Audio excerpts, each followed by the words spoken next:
Hello, I'm Claire, and my question Hi, Claire. is in regards to transgender. I have an older sibling actually who's transgender, and my question is just how to approach that biblically, specifically in regards to what pronouns to use, and just in general. Yeah, Claire, bless your heart for asking that. Simply stated, there is no such thing as transgender. You're either XX or XY. That's it. God made man male and female. That is determined genetically. That is physiology. That is science. That is reality. This notion that you are something other than your biology is a cultural construct intended as an assault on God. Now, your sibling may not see it that way, but that's what it's all about.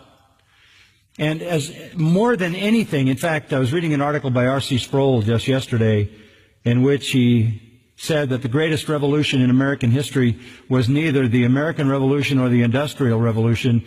It is the sexual revolution. This has become the most far-reaching, damaging of all revolutions that's ever occurred in this country or any other. The problem with buying into this is it is a kind of personal suicide. It is literally the end of your existence in the way that God designed you.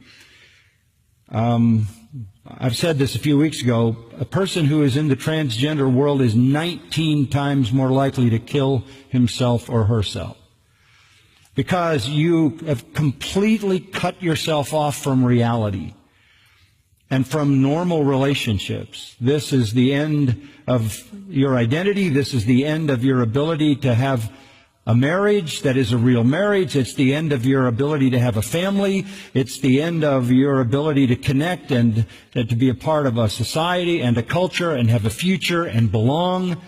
It is a kind of extreme isolation that can be no more extreme. You can't get more extreme than saying, I am not who I actually am. Because that becomes an utterly imperceptible identity. You literally have disconnected yourself from existence. You aren't who you are. You are some fantasy person in your own mind. Look, this is going to continue to escalate because we live in a world where people are told to construct whatever they want themselves to be. This is what the internet does to people.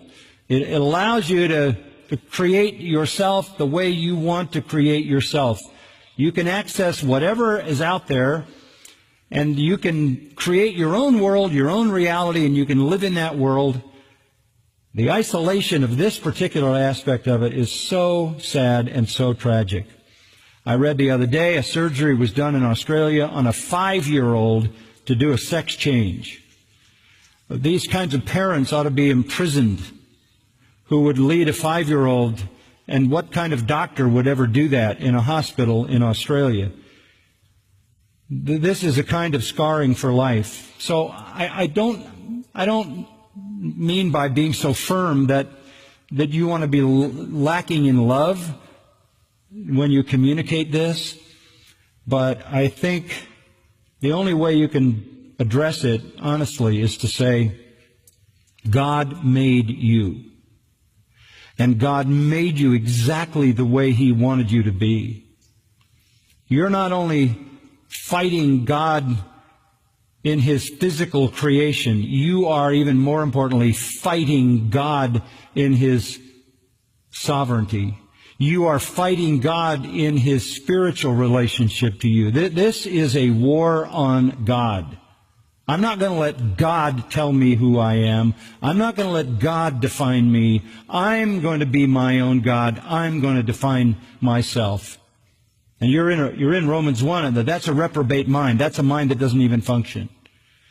So, while saying that with firmness so you understand it, I think this has to be dealt with love and compassion, because there's some holes in the heart of someone going in that direction. There's a lack of being loved and accepted and feeling wanted and needed and significant.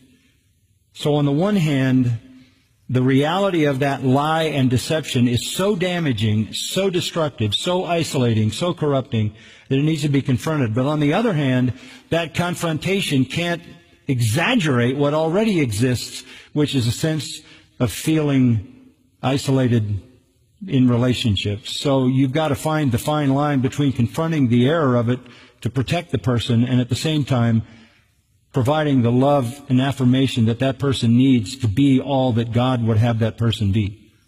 Does that help? Mm-hmm. Okay. Thank you. Thank you, Claire.